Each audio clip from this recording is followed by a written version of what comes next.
Meteor is going to go towards the Moakai though. This is going to be the 5th game on that pick, so in which he's been picking towards a little bit more. Now the Maokai's on the table though, this opens up something. You can actually lock in a Sylas towards this. I thought that Sylas blind pick was going to be a little bit dead coming into this meta, but when you can steal away a Moakai ult, you're more than happy to kind of soak up some early game losing lanes and pick towards that. And Doggo, I mean, did be pretty happy good to go into Zeri again. I mean, he was doing absolutely fine with that. Instead, none of that Sylas coming through. It's going to be the Ryze, it's going to be Zeri. These are like S+ tier champions on this patch. And let's be real, we know what's going to happen now. Yuumi's too good to pass up, so LGD will pick up Yuumi Sivir, right? Or do you go Lucian Nami? It's LPL. Lucian Nami for LPC JinJiao, surely. We have been seeing so much Lucian Nami. The one thing which I'd say is that maybe these players have been practicing towards the next patch, so then maybe they have got some other ideas. But Yuumi is dead on the next patch, so that's definitely not going to be the case. Your first call was the correct one. It is going to be the Sivir Yuumi, which means you're likely to see the Lulu locked in alongside that Zeri. I'll keep predicting. Matching, scaling for scaling. You're too good at this. Your head's in the game now, Hysterics. We're back to serious mode. It's not even that. No, not at all. It's just the meta is so predictable. I mean, Nymaera, you could do it. You just choose not to. Tell me the bans first, because bans are a little bit harder, and then you can go on to predict the rest of the comp, because Sion's open, by the way.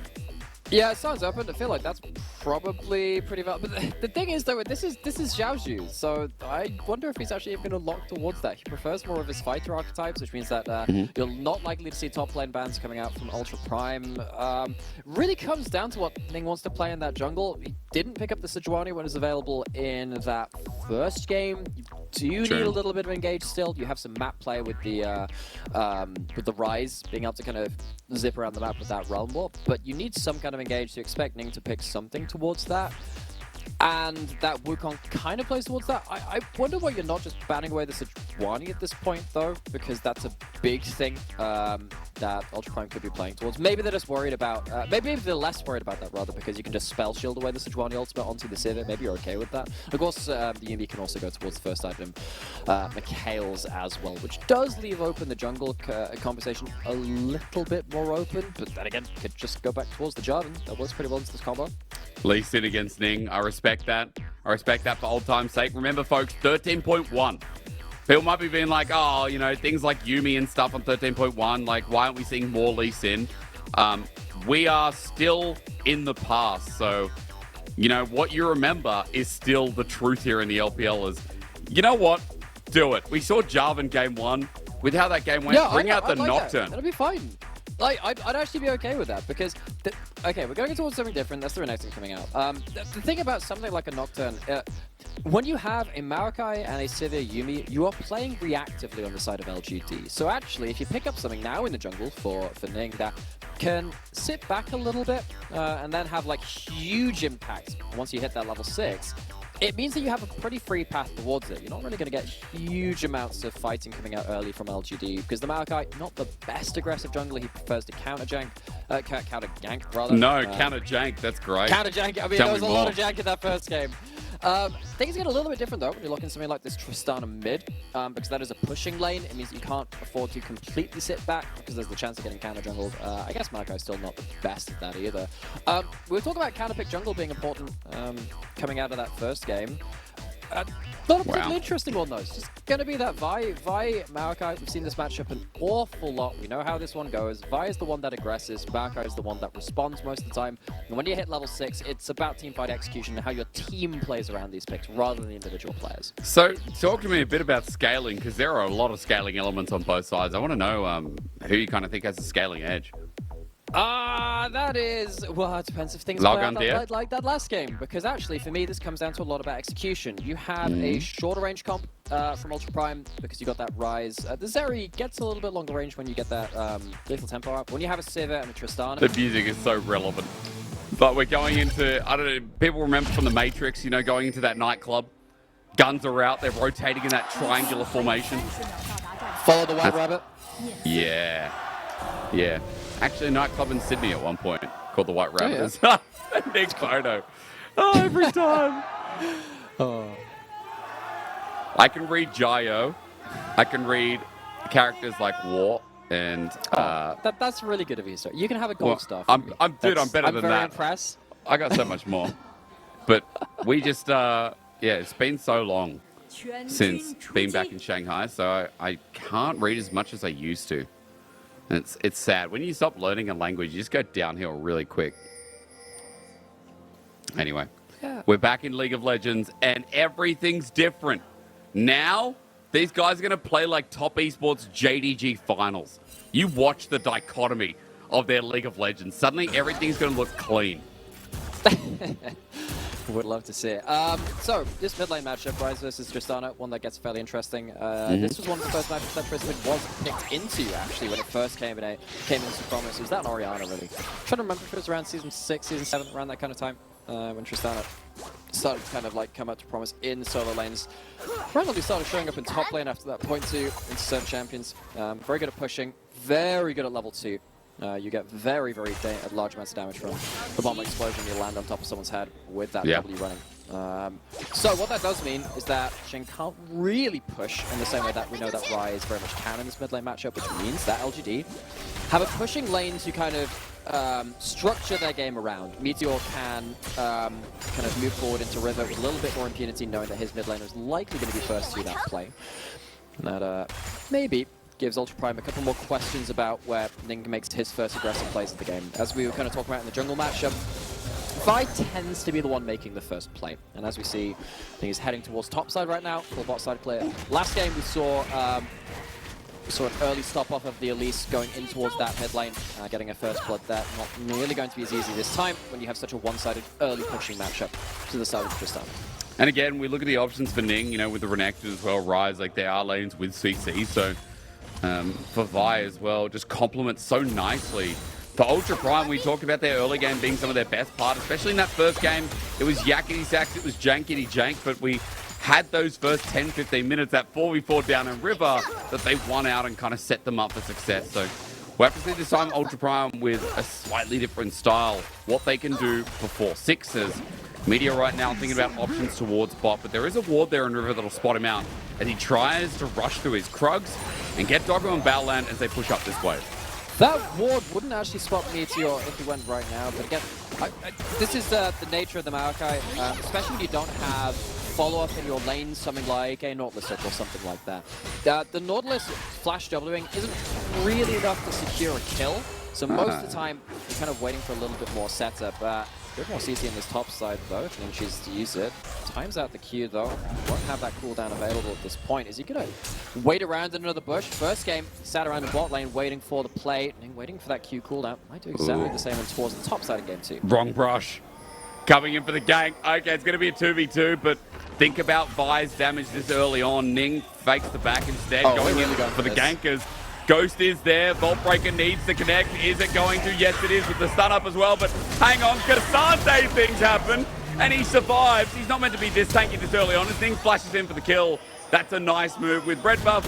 Xiaoxu should be dying, right? And yes, the answer is definitely yes, as a 1-for-1 happens to the top side. Oh, again, it's just not that clean. I'm actually not sure if that Q landed onto Ksante. It's a little bit hard because he goes to stop him when he channels his W. I didn't actually see whether the marks applied from Vi's passive on that W, but either way, this is a great example of the jungle matchup, which we mentioned earlier. Vi is the one that aggresses, Moakai is the one that turns up to turn a play around, and Meteor is luckily in place to make it into a 1-for-1. And considering how we were saying LGD, you have a team which is very good when you're even or ahead, you get to scale into the game, double AD carries, that looks really good. Getting even trades in an early game where Ultra Prime wants to be ahead is very difficult. Okay, the Q does like that shot. I was just wondering what the was. Damage does come down, but it's not enough to burst out this Ksante. Of course, that W when you channel it, it's kind of like an Aurelia W. It gives you a lot of damage resistance, and that means that the burst is not nearly as easy to land. And suddenly, this top side, well, you do have that CS advantage for that.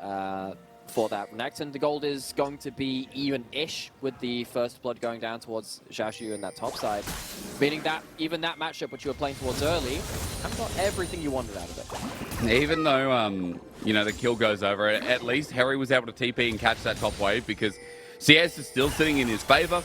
As we talk about other things in Ultra Prime's favor is going to be this first Dragon. Got the reset, sends him down to the bot side, the push out as well. And Dragon looking to be contested by LGD. We had the 4-minute 4v4 in River. Here we go. We got 3 versus 4 Put on your combat pants. They're going to still do it, aren't they? I bet they go in. Yep, Ning is going to be in trouble. Knocked away. Blast cone's there. Qing doesn't get away. Instead walks upwards. That was dangerous. And I guess they tried, but at the very least, Dragon for Ultra Prime just to burn that ulti. Yeah, Qing did a really good job there with the Realm Warp just to make sure that he cast the ult, walks out of range so there's no CC cancel coming onto him, which means that Ning was always likely to have a route out of it, bust a shot out of the Realm Warp, actually just pushed him to safety. I understand why LPC pushed that button, but it was not to be in that case. So, early Dragon over the side of Ultra Prime. Infernal Dragon up next. Really have to see what soul comes up for Ultra Prime.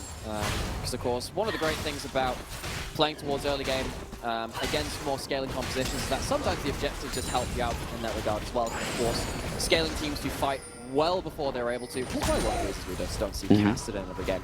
And the likes of that. Many years of comeback mechanics being instated into the game, or rather like mechanics which kind of pseudo-end the game when you have stuff like that. Dragon Soul being so powerful for so many of the flavors of Dragon, and of course I don't get back to that point. But Ultra Prime, one on the table, have to see if they can stack a second Dragon early game.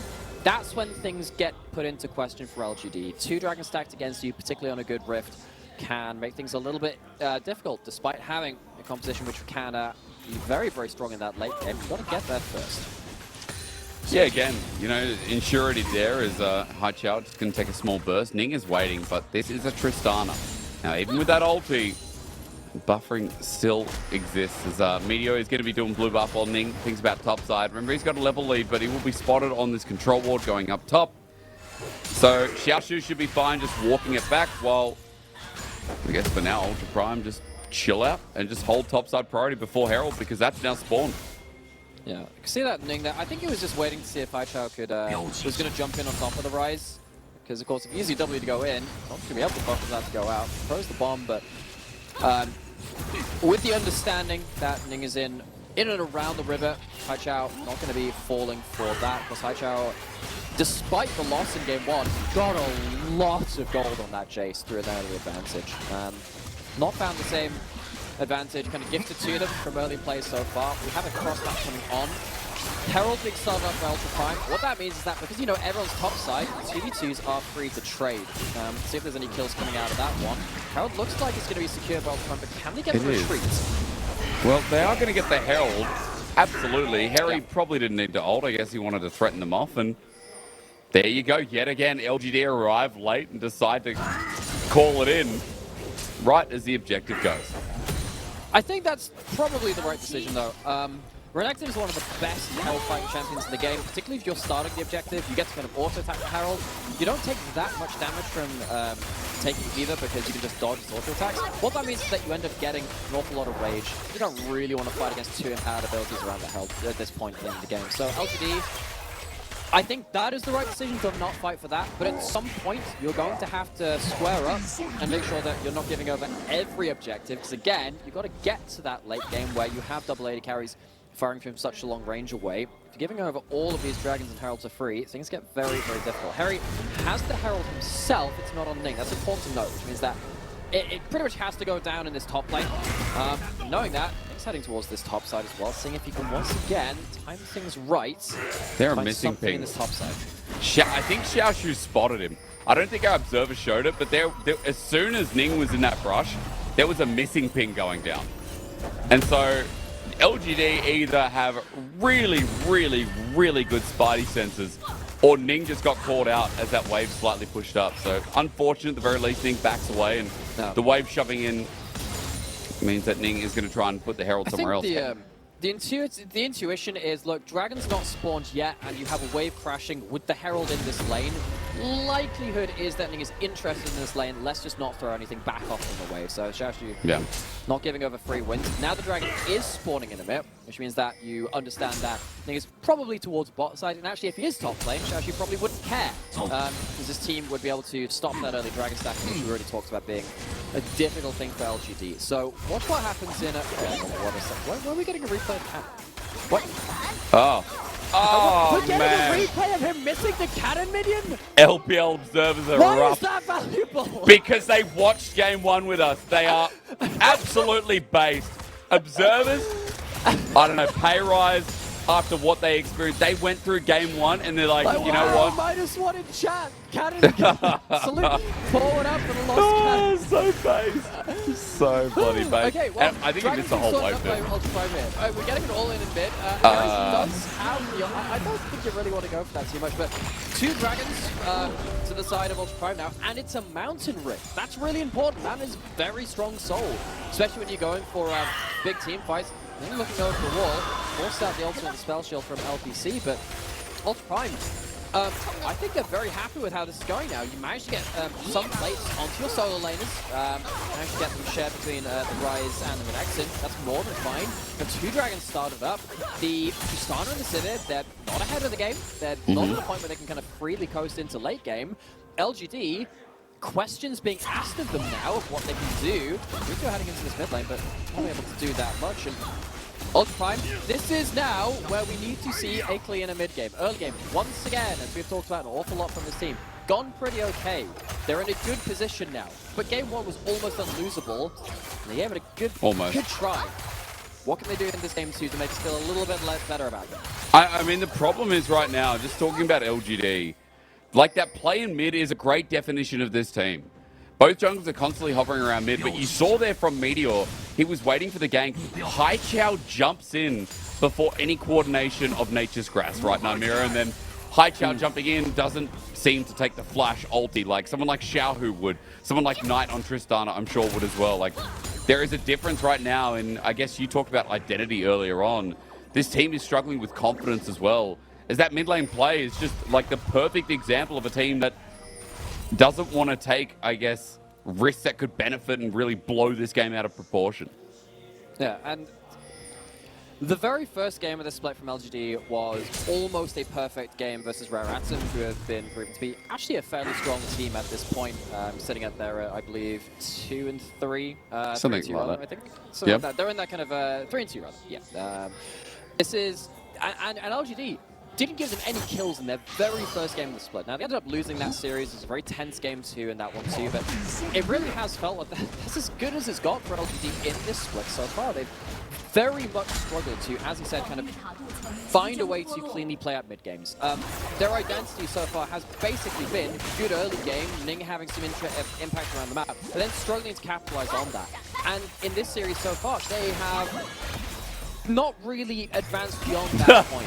Now we're looking towards this series. They would desperately love this win, because at the end of the day, you walk away with a 2-0 from this series, or a 2-1, or whatever it ends up being, you can work with that. Your season isn't over just yet. Heck, we're only halfway through. It's enough to make you worried, but it's not enough to shut the door on you just yet. But time is running desperately short if you want to start making a charge to being a team of note in this season, in this spring.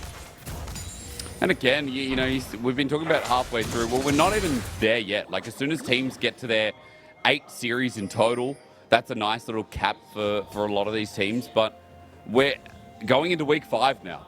And week 5 is kind of the period around LPL, I always say, like, one of the ones that matters the most because you have some of the big matchups. I think we have top esports JDG coming in the next couple of weeks. Like, some of the top teams are facing off against each other. And as we're saying, a lot of those teams kind of define themselves in the mid-tier or the top tier of the league during this time. So, important matches to come. And, you know, this one, guys, we mucked around in game number 1. Game 2 has been a little bit more reserved, I think, kind of finding their feet. Ultra Prime do have a gold lead in the second game with Double Dragon, so note that the control is definitely here in their favor. As Ultra Prime also bring their mid lane to the bot, or rather bot lane to mid. And right now it is currently putting pressure on LGD with his waves. And that's all they need to do right now. Minute till that dragon spawns, first mountain.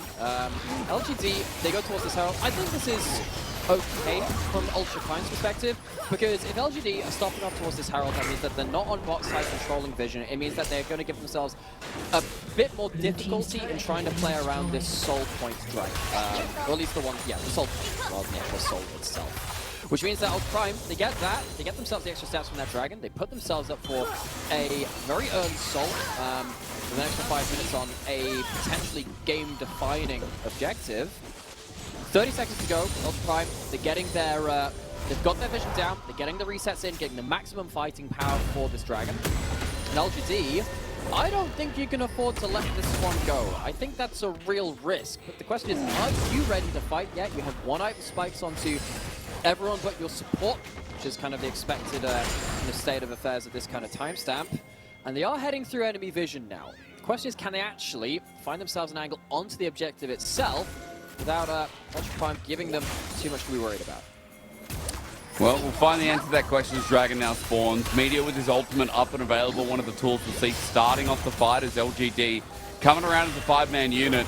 Doggo is playing, I guess, keep away. He's done that before and gotten caught out for it, so has to be careful as LGD thinking about it. Herald going to go down a little bit late now for the steal to 50-50 there. Ning gets it though, and LGD on the escape path out of there while they try and get the inner track towards mid.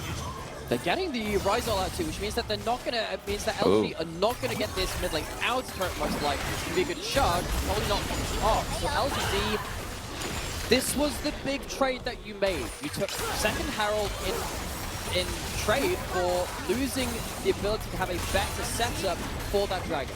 You've lost that dragon, didn't get this mid lane turret. You are still behind in this game, if not in gold, in what's going to happen in the next 5 minutes, because you're down to 3 dragons, you're on that sole point. Ultra Prime, a much calmer game than game 1, which they desperately needed, and one which they now should be feeling pretty okay about. LGD, I would. You got to make something happen, but your team is not really kitted out for that. You needed to play around these objectives, and they have struggled to do so. I just think LGD are just they're coasting in a game. You know that. But I'm getting real specific. You know that person that. Hang on. No, we're changing the reference. Sounds a bit offensive. Okay, Let's say person at a restaurant, right? Restaurant, right? You're at a restaurant, and there's what obviously people running around. No. That's the specifics we're not saying. It's Haichao. He's just dead. He sat in the side lane. He flashes away. You know what? I could be wrong. I'm okay to be wrong. I just wanted to kill. It's like someone at a restaurant. You know, everyone's working so hard. There's that one employee just not really doing much. You don't think they really. Do they deserve to be there? I guess they do. But, you know what I'm saying, Nymaera? I'm trying not to be offensive. I mean, I used to work as a receptionist for a couple of months. It's kind of like that same kind of thing where, like, someone's just there to just kind of wait until the clock ticks over. That's completely valid. When you're in a game like this, though, very different kind of state of affairs. And it does kind of feel like LGD. The word is coasting, really. I think they're waiting for Ultra Prime to let up this pressure and get to a point where the double AD carries do come online, where the Moakai can be a threat. You see this as the first strike and the Abyssal. Not the Abyssal. I keep getting sides mixed up now. Demonic Embrace coming out of Meteor. You're really waiting for that to happen. At least you've now got a side lane turret onto Haichao's Tristana. But again, you've got 2.5 minutes up until this dragon comes up. That dragon could be game-breaking. I don't think that Ultra Prime are going to let up so easily. They have complete bot side control. They've taken that bot lane out of turret. They're pressing down this mid lane out of turret as well. And LGD, yeah, it really feels like they're a little bit asleep at the wheel. A little bit. At least, as you said, turret goes down, and Haichao somehow getting out of that gang top side means something did happen. But that second, not even second, sorry, that 4th dragon is in 2 minutes. So, guys, let's get ready for Seoul, I guess. Let's tucker up in our 2-kill, 20-minute LPL game. I'm not sure what I prefer. It's weird to say that. Like, yeah. I love Fiestas. Again, last game was nothing. The last game was just ridiculous. It was so... Anyway, this game, nothing's happening. I'm not sure what I prefer. Because I can snooze and chill here. But in the last one, I lost my mind. Well, you know, we even kind of mentioned it, like, when things started kind of going off the handle in game 1. Sometimes you have your Michelin star meal, and the other times it's just fast food League of Legends. You're sat there and you know it's not healthy for you. What you are consuming is probably going to deal you some kind of psychic damage. Yeah. The second game, I'm not really ready to call it Michelin star because it's not quite as bespoke as some of the early games that we've seen from the top of the table. It is a good early game from Ultra Prime. It is working well for them. But this feels like your healthy salad. This is the one which is kind of this party of 5 a day. It's good. It's a good palate cleanser. You know it's good for you. You understand that Ultra Prime actually just playing towards their win conditions, despite it not being the most exciting thing ever. LGD just getting some shallow vision towards the top side of the map. But again, LGD are not playing towards the right side of the map. You don't have a teleport against Tristana. Yeah, you're pushing that out, but Qing is more than happy to play towards that. You have 40 seconds on what could be your game and series ending fight for LGD, though the Nexus might not fall off of it. Amount of Salt is incredibly potent. LGD, what are you going to do about this? I don't know, Nymaera. It's a great question, isn't it? Because at the moment, LGD are thinking about going down, but of course then try for something towards mid lane priority, clearing out the wave with the Sivir at the same time. And the problem is that Ultra Prime has just been given the wave yet again, and given River yet again.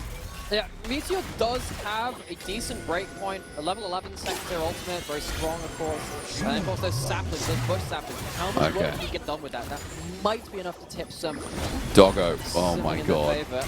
But you actually really well played with that robot. It bypasses the brushes where those saplings can take it back. And now LGD have to think about it. The 50-50, it all comes down to this. Meteor's ulti flies through, Dragon's forgotten for the time being, but LPC at half HP, he's not done too much. As now Qing threatens, Hery as well sitting there. Dragon going down, resetting a little bit as the ulti used, LPC's dead. Meteor's going to be next as Qing flashes, a double kill over to Doggo. LGD just sat there, thought about it, and went, I don't know, and now all of a sudden they're dead. Disaster for LGD. They are 1-4 in spring, and this series has not given much to be excited for, not to be that much in the positive for this team. And Ultra Prime, credit to them in this second game. We have asked for his whole time from this team now to be more clean in your mid-game transitions, and they do play it out to their win conditions in Game 2. A crazy Game 1 could not be more different from this one. Mountain Soul, Baron picked up, resets to come afterwards. Ultra Prime on the verge of a second series victory at a very important point in the split for them. I had LGD in 17th before the split started. I am starting to think I've got some wisdom as Doggo defends by himself. Now, Nymaera, I have to be real with this. LGD, the reason they're not good this split and the reason that we're kind of experiencing this, it's not 2025. LGD go to Worlds every 5 years, and so they have to really get up to it, you know, like they've got 2 more years to go, they're fine. I have to say, that is my genre of, like, my favorite genre of League, like, the weirdness, like, conspiracy kind of stuff. It's like, wow, this is just so weird in terms of the symbolism of how that happens. Go back to this replay. We're going to talk through it, right? LGD, they didn't choose to set up around bot side for 2 dragons in a row. They didn't play around the Moakai quite adequately enough. I do think that round walk before that fight started off, it was actually very impactful to group up Ultra Prime and make sure that Sappers didn't have much value. But LGD now, they're in a very difficult spot. What do you do? It's not like Ultra Prime is going to be letting up. You don't have a way to really force these fights. And you're losing towers left, right, and center. Huge Goldie starts to balloon. There might be one last gasp of hope around Elder Dragon should the game be running at that point. But Ultra Prime still very much in the advantage. About to hit 3 items on their AD carry and pushing in on multiple lanes. LGD, again, we're asking the same questions that we've done the entirety of this game too. Where are your proactive plays? Where is your setup? They've been lacking in both. Baron's going to come in and make it even harder, as you said. One last hurrah is what they feel like they have is Ultra Prime might not have the range, but Ning just goes in. Reverse Yuumi ulti comes through. Xiaoxu knocks him back, but I was surprised Ning doesn't go in there instead, as Qing's damage is unreal. And as Xiaoxu gets rooted up, the top laner, he is now going to have to leave. Look at top, speaking of. Hery's just taking that by himself. Doggo's rotating around. Haichao has to pay respect, and Ultra Prime can take whatever they want. Yeah, Ultra Prime, this is much better from them in regards to just playing the game out. They're not doing the crazy, stupid throws. They're not overestimating the damage and the team fighting potential that they have in these games. Lots of turrets falling. 3,500 gold power play right now from the Baron. Inhibitor falling. This is probably the most clean game we've seen from them the entire split. Comparing that to Game 1 again, as you have to in the series. What a night and day difference. Completely, again, you know, slower pace, but more controlled, kind of learning their lesson from Game 1. And making this a 2-0 as well would mean something for Ultra Prime as, you know, I am just going to go and see where they're playing, because if they are in LGD's home arena, those fans came out today just for a long journey. Are they in Suzhou? No, we're in Shanghai. Okay. All right, LG, that's why LGD are not playing in their home arena. That's another reason, man. They had Home that field home arena advantage buff. is a real thing, actually. It is actually real, yeah. Now, I have to say, like, it's hard to tell that up until you're actually on stage. So I used to be a fencer. I used to do fencing. That was my sport of choice. And So like you put like instead of roofing, you'd put like fence around properties and stuff, yeah. Yeah, that's me. I'm just so passionate about like property development. Love yeah, fencing. this sort of stuff like that. But I occasionally did kind of play like fairly far away from home around like some people who are kind of local. It does get to you sometimes. It's one of these undeniable things, and playing away from home, it's the little things that can get to you. A lot of players have their own kind of pre-game rituals. True. Something like speaking to some of the LEC players and how they need their caffeine at a very certain time, and they need to have their lunch at a very certain time, and then playing like Utapon from the LGL, he actually has a tape measure which he sets up his setup with too. You'll see that in No Snapshot. way. Like, yeah, he has a tape measure. Like his setup is the same every way, and then he sits like L from Death Note. He just like sits up on the chair and, wow. with his legs up as well. Some players have some really weird ways that they kind of like get in the right kind of headspace. Dude, I'm just waiting for a League of Legends player to play like a CSGO player where the keyboard's at a 90-degree angle. Completely, yeah, invert. You know the reason that is because when they used to play at LAN, sometimes you'd have so much desk space when you had like bring your own computer, you just had to kind of turn it sideways. That's kind of where it originated from, and then some people just could have picked it up after that point. Interesting things you end up picking up over time. Weird that some people kind of use that as the standard, but hey, it's kind of fun to see.